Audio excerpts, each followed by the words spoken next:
Please stop the video or read carefully the disclaimer before making any investment. In November 2024, the Festia cryptocurrency experienced a dramatic shift in its market behavior, breaking out of its previously stable price range of approximately 0.95 microdollars. Over the month, Festia surged by an impressive 65%, reaching an all-time high around 1.56 microdollars. This significant rally marked a stark departure from the asset's earlier stability and positioned Festia as one of the standout performers in the altcoin market during this period.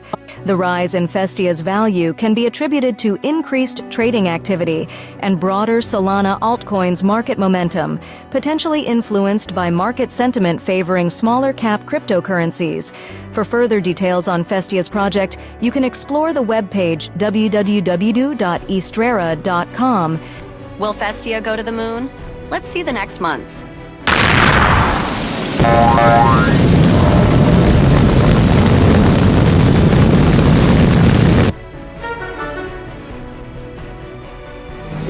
Bitcoin's record high in spot ETF surge.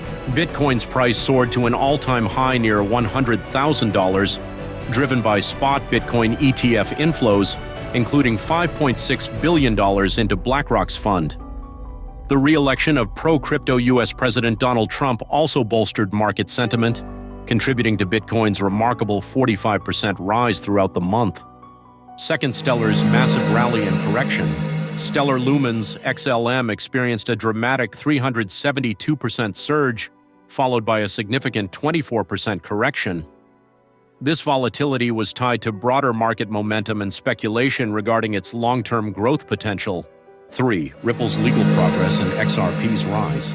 Ripple edged closer to resolving its legal battle with the SEC, leading to a significant boost in XRP's price, which reached $1.45. The ongoing legal clarity is expected to positively impact Ripple's market standing. Fourth, crypto trading volume breaks records. Global spot trading volumes doubled to $2.71 trillion, marking the highest level since May 2021. Binance alone processed $986 billion in trades, reflecting increased institutional and retail interest following favorable regulatory and political developments. 5. Crypto hacks continue. Despite the bullish market trends, hackers stole over $71 million in November, underscoring the persistent risks in the crypto space. This brought the total stolen in 2024 to nearly $1.5 billion. Well, that wraps up today's news here on Festia News. It's been a blast sharing all the latest updates with you. Absolutely, Martina. We hope you've enjoyed catching up on everything happening in the crypto world. Remember, the Festia journey doesn't end here. Exactly. Stay tuned, stay informed, and keep your notifications on to never miss out on the latest in Festia and beyond. Thanks for watching, everyone, and hey, if you liked today's show, give us a thumbs up and let us know in the comments. Catch you soon on Festia News. Take care, everyone. Now you can enjoy the podcast where you will listen to information about what has happened this November in the crypto world and about Festia. Wow, you've really gone deep down the crypto rabbit hole with all this. Articles in multiple languages, press releases, market analysis, even some token lore about a cat wearing a cape. You've been busy. I have. Looks like you're really interested in what caused that huge crypto surge back in November 2024. It was a pretty big one. All right, well, buckle up because we're about to take a deep dive into all of it. First things first, November saw a mind-blowing $2.71 trillion in spot trading volume. That's the highest since May 2021 and more than double October's numbers. That's not just a surge, it's a tsunami of activity. Really? Yeah, this volume represents a flood of capital entering the crypto market. It's a pretty strong indication of strong interest from both individual and institutional investors. Oh, wow. Yeah, it's a sign that crypto is gaining traction as a serious asset class. And get this, Binance, the world's largest crypto exchange, handled a whopping 36% of that volume. Wow. That's almost $1 trillion on a single platform. Huge. What does that tell us about where the power lies in this market? Binance's dominance is definitely noteworthy.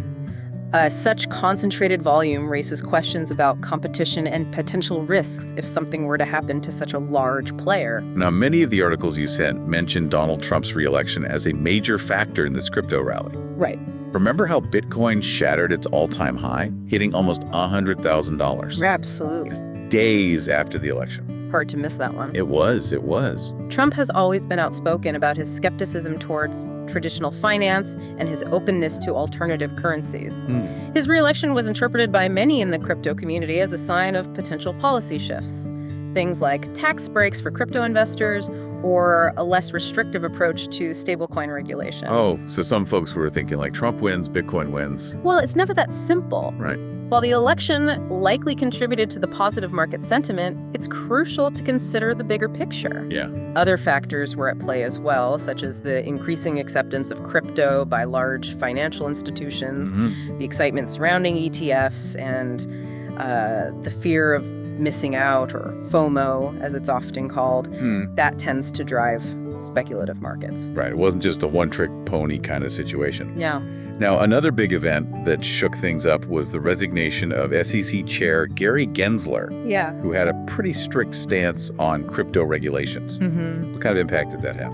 Gensler's resignation was a major event. His tenure was marked by an emphasis on investor protection and calls for stricter regulation, which caused friction with many in the crypto industry. They saw him as being overly cautious. Yeah. Maybe even holding back innovation with too many rules and red tape. That's a perspective I can understand, but it's important to acknowledge that regulators have a responsibility to protect investors from scams and manipulation. Of course. The crypto world has had its fair share of those, so oversight is arguably necessary. So it's a tough balancing act, trying to support innovation while also protecting people. Right. With Gensler out of the picture, what happens next with crypto regulation? Well, it's the big question everyone's asking. Gensler's successor, Paul Atkins, is viewed as more open to crypto. Okay. He's voiced his support for innovation and hinted at a less stringent approach to regulation. Interesting. This could signal a potential shift towards fostering innovation in the U.S. crypto sector. So perhaps a new era for crypto in the U.S. is on the horizon, one with a lighter touch on the regulations. It's certainly possible. Okay. However, it's important to remember that even with a more crypto-friendly SEC, it's unlikely we'll see a complete deregulation of the industry. Of course. There will still be rules. Okay, so a less strict approach, but not a complete free-for-all. Exactly. And speaking of shifting tides, another interesting development in November was the massive influx of money into Bitcoin ETFs. Right. Especially the one launched by BlackRock. They saw a whopping $6.4 billion flood in. Wow. That's a lot of money. This is a clear signal that major players in traditional finance are taking crypto seriously. When an institution like BlackRock launches a Bitcoin ETF, it legitimizes the asset class and makes it more accessible to a wider range of investors. It's fascinating, though, because while BlackRock's ETF was booming, Grayscale, a more established player in the crypto ETF space, actually saw money flowing out. Is this a sign of a power shift happening? It's definitely something to watch. BlackRock's entry into the Bitcoin ETF market is causing ripples. Their reputation and history in traditional finance seem to be appealing to investors who might have been hesitant to invest with a company like Grayscale, which is more rooted in the crypto world. Right. It's like seeing your favorite indie band sign with a major label. You're happy for them. Yeah. But you wonder if they'll lose some of their unique appeal. Right. Now remember, XRP. Oh, yeah. It had a huge comeback in November, surpassing even Tether to become the third largest cryptocurrency by market cap. That is impressive. It is. It's a remarkable turnaround story. XRP has been entangled in a legal battle with the SEC for years, and many had written it off. Yeah. However, this recent surge indicates renewed optimism among investors about Ripple's future prospects. Interesting. And part of that optimism seems tied to some positive developments in Ripple's case against the SEC. This reminds us just how unpredictable the crypto market can be. Sudden shifts and dramatic price swings can happen quickly, sometimes triggered by news that might seem minor to those outside the crypto world. Absolutely. That inherent volatility is both a blessing and a curse for the crypto market. Right. It creates opportunities for big wins, but also carries the risk of substantial losses. Right. High risk, high reward. Exactly. Now let's shift gears and talk about Festia. Okay. A Solana-based token that came out of nowhere to surge 65% in November, reaching an all-time high. Wow. Really? It did. Interesting. What's interesting here is how Festia's success coincided with a broader rally in altcoins. These smaller cryptocurrencies often ride the wave of Bitcoin's success, and Festia seems to have done just that. Yeah. But Festia isn't just about numbers and charts. No. It has this captivating backstory about a red-caped cat who discovered the Kryptonian Codex, according to their website, www.istr.com. A cat wearing a cape. Yes. That's pretty unique. It's a fun and whimsical touch in the often serious world of finance. I like it. It speaks to the creativity and community spirit we see in many crypto projects. Amid all this excitement, though, some of the articles you shared hint at a possible market correction coming in December. They point to things like technical indicators and high leverage ratios as potential red flags. It's a crucial point. Yeah. It's important to remember that markets move in cycles. What goes up must eventually come down, at least temporarily. Right. It's always wise to manage risk and avoid getting swept up in the hype. So is this the end of the party or just a pause before the next big surge? Well, whether it's the end of the party or just a temporary break, those hints of a market correction definitely warrant a closer look. Let's unpack those technical indicators and leverage ratios that have some analysts concerned. Okay, so it's like trying to forecast the weather, right? Yeah. You've got your tools, your thermometer, your barometer, your windsock, giving you clues about what might happen next. Right. Those are like the technical indicators in the crypto market, giving signals about potential price movements. Precisely.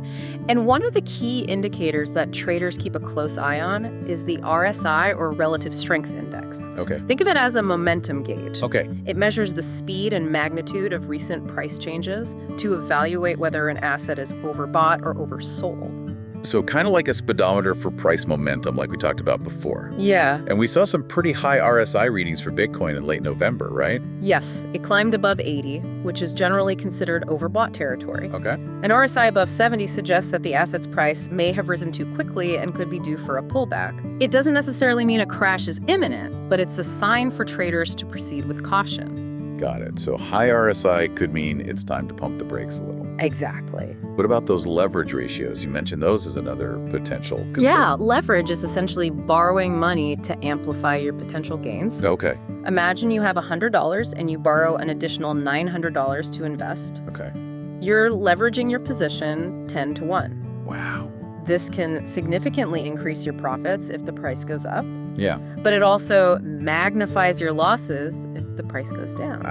So it's a double-edged sword. Right. And when a lot of people in the market are using high leverage, it can create a risky situation. Right, exactly. If the market starts to decline, those leverage traders are often forced to sell their assets quickly to cover their losses, which can trigger a chain reaction of selling and lead to a steeper correction. So it can kind of snowball. Exactly. Historically, periods of high leverage have often been followed by significant market downturns. It's not a guaranteed predictor of a crash, but it's definitely a risk factor to be aware of. So high leverage can turn a small dip into a much bigger drop. Yeah.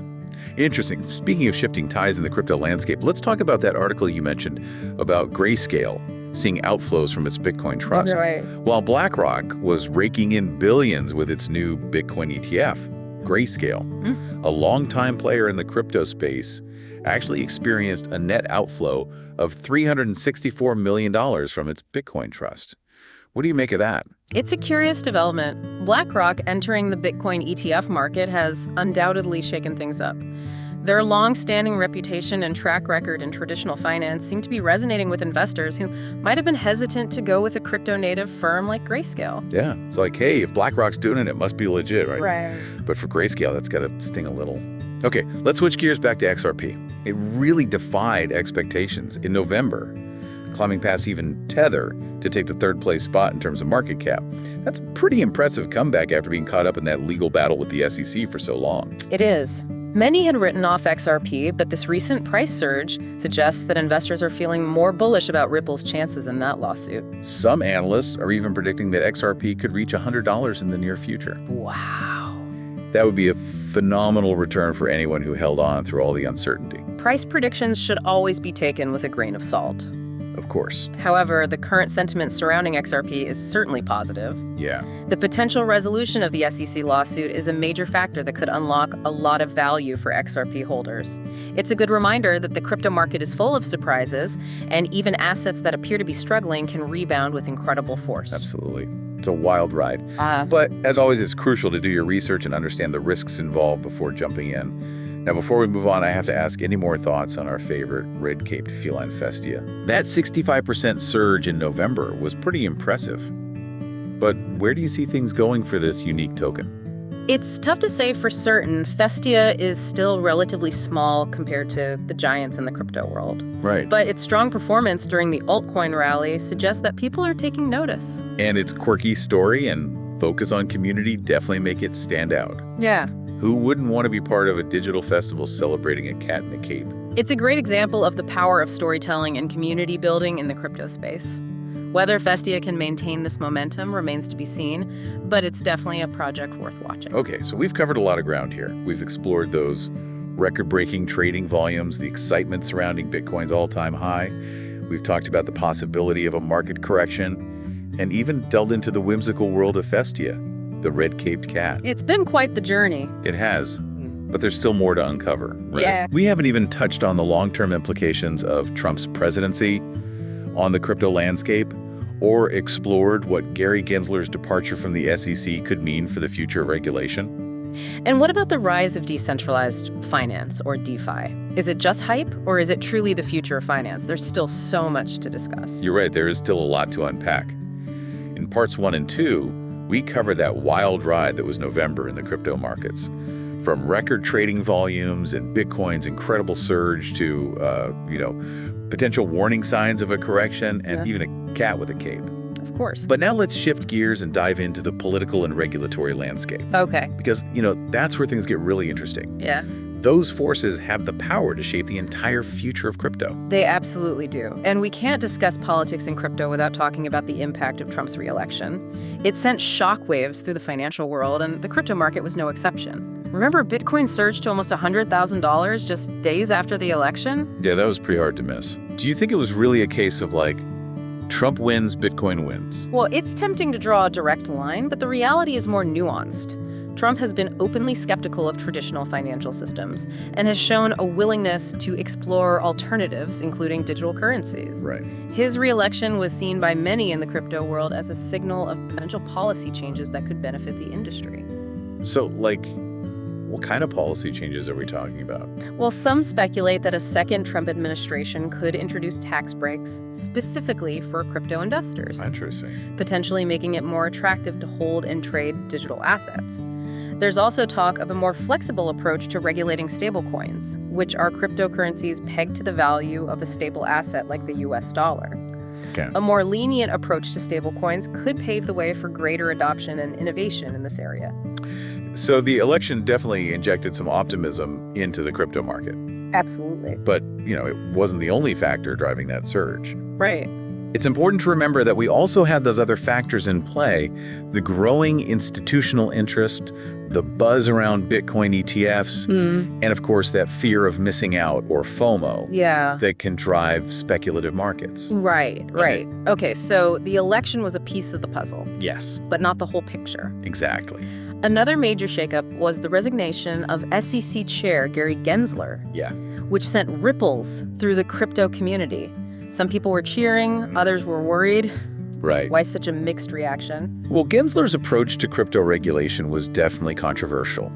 He prioritized investor protection and advocated for tighter rules, which rubbed many in the crypto industry the wrong way. They argued that his stance was hindering innovation and pushing companies to operate outside of the U.S. So they saw him as a bit of a roadblock, maybe even a threat to the growth of the industry. That's one way to put it. Yeah. But on the other hand, you have those who believe that some level of regulation is necessary. Especially in a market that's seen its fair share of scams and volatility. They argue that Gensler was simply trying to protect investors and ensure the long-term stability of the crypto market. It really comes down to where you stand on that balance between innovation and regulation. Right, it's a tough balancing act. And with Gensler gone, where do things go from here? What does this mean for the future of crypto regulation in the U.S.? Well, that's the million-dollar question, isn't it? His successor, Paul Atkins, is generally viewed as more crypto-friendly. Okay. He's expressed support for innovation in the sector and has hinted at a less heavy-handed approach to regulation. So maybe a less strict approach, but not a complete free-for-all. Exactly. There will still be rules and regulations, but the focus might shift toward fostering responsible innovation rather than stifling it. It's going to be fascinating to see how this all unfolds. Definitely a lot to watch in that space. Yeah. Now, before we wrap things up, you mentioned decentralized finance, or DeFi, earlier. You talked about Bitcoin, ETFs, regulation. But what exactly is DeFi, and why is it such a hot topic in the crypto world? DeFi is short for decentralized finance, and it refers to a financial system built on blockchain technology that aims to remove intermediaries like banks and traditional financial institutions from the equation. Think of it as a parallel financial system that operates on a decentralized network, enabling peer-to-peer transactions and financial services without the need for traditional gatekeepers. So it's about cutting out the middleman, Yes, making finance more accessible and transparent. precisely. It's a radical concept that has the potential to disrupt traditional finance in a big way. But is it really the future of finance, or is it just hype? Well, it's still early days for DeFi, and there are certainly challenges to overcome. Scalability, security, and user-friendliness are all areas that need to be addressed for mainstream adoption to take off. But the potential is undeniably huge. We're already seeing innovative DeFi applications emerge, offering lending, borrowing, trading, and even insurance services, all running on decentralized networks. It sounds like something straight out of science fiction. It does, doesn't it? But it's happening right now. And the growth of DeFi is something to watch closely. It could very well reshape the financial landscape as we know it. So as we wrap up this deep dive into the crypto world, what are the key takeaways for our listener who's been navigating this mountain of information with us? I think the main takeaway is that the crypto world is a dynamic and rapidly evolving space. It's influenced by a complex interplay of factors, from market trends and technological advancements to political decisions and regulatory shifts.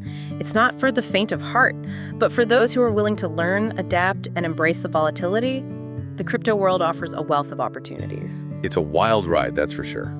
But it's definitely a fascinating one. Absolutely. And with traditional finance giants like BlackRock entering the space, and the rise of decentralized finance challenging the very foundation of our financial systems, the story is far from over. Indeed. And here's a final thought to leave you with. If this trend of traditional finance embracing crypto continues, what does it mean for the future of decentralized finance? Will DeFi remain a niche movement, or will it become the foundation of a new financial system? Something tells me this is just the beginning. Thanks for joining us for this deep dive, and we'll see you next time.